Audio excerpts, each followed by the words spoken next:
never in my wildest dreams could I have imagined what this would be like, or even that something like this could happen. After months of the unthinkable, fall was arriving, and uncertainty buzzed in the air. Could schools open? Should they open?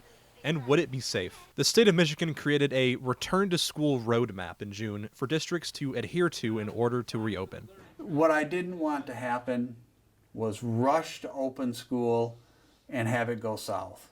You know, we want to make sure that when we are opening school, we're ready, that we're doing it safely, that we're going to have a successful reopening, because failure is not an option. With the new COVID safety guidelines, Davison had to take the usual school year plan, throw it out the window, and rebuild it all from scratch. And so many things needed reworking in a hurry. Usually scheduling for middle and high schoolers takes months. Now they had to condense thousands of schedules into mere weeks. Rerouting how exactly online is going to work, how students were going to get their lunch, figuring out how buses were going to be scheduled, and even hiring additional staff to help clean and sub for the normal teachers. Administrators, counselors, and staff worked long, exhausting hours in order to get a plan set in stone for the revamped school year. Dealing with the unknown and adapting to all of the changes that have taken place over the last 5 months.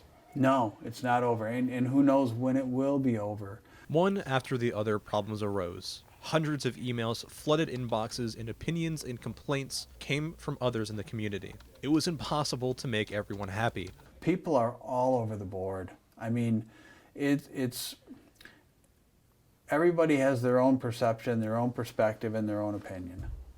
So, you know, some people are way over here on this end of the spectrum, and some people are way over here on this end of the spectrum, and everywhere in between.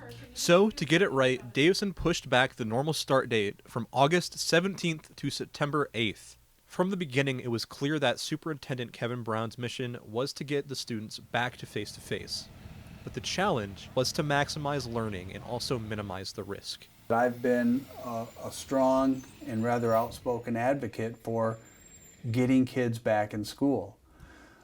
I know the virus is real. I know it's very dangerous. I know it's caused a lot of sickness and death. But I also know it doesn't impact kids as much as it does older adults and people with underlying conditions.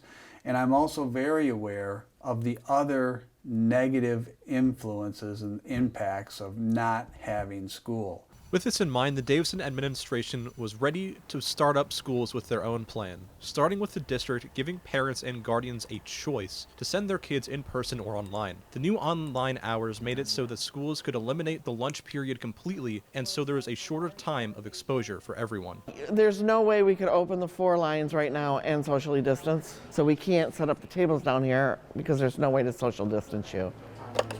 Cleaning, quarantining, and distancing were all major parts to get the school open safely. Because I do think it plays an important role in helping students staying safe, and keeping that environment clean and safe for everybody.